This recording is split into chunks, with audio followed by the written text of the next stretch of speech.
Dès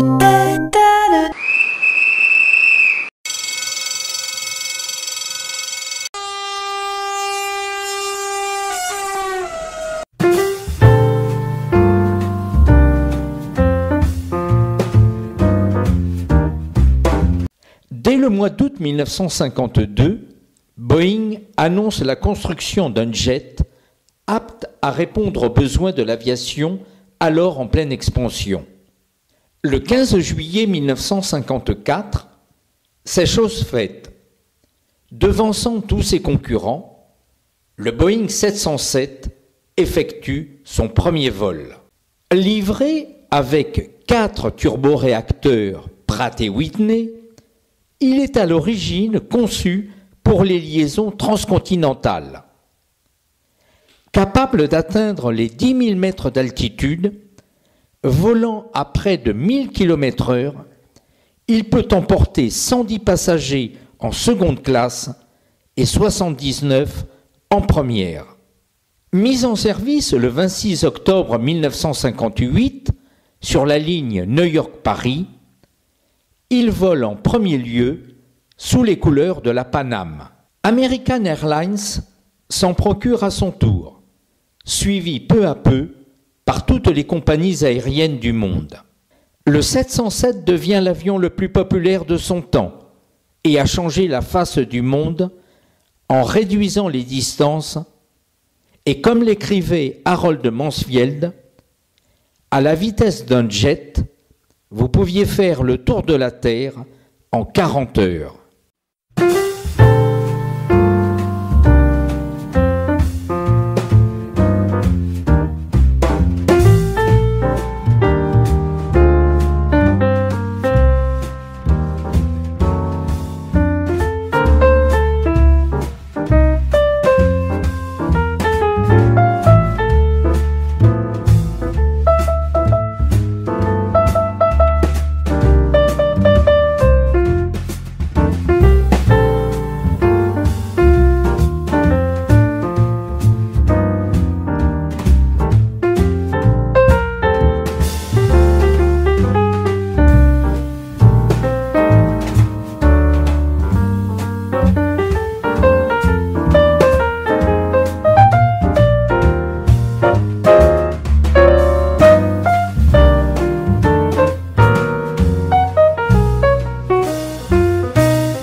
Cette popularité du 707 se traduit en chiffres. 90 millions de passagers l'empruntent en 1959. Ce chiffre est porté à 120 millions en 1962.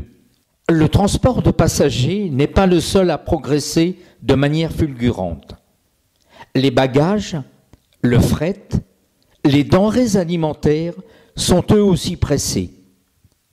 Des versions cargo du 707 sont spécialement développées et aménagées pour embarquer des containers.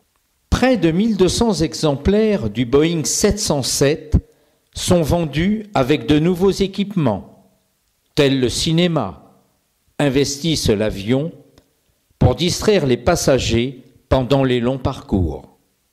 Sans compter les versions militaires qui portent ce chiffre à près de 2000 appareils vendus. Le 707 a ouvert la grande ère des jets, capables de conduire leurs passagers ainsi que le fret aux portes des autres continents.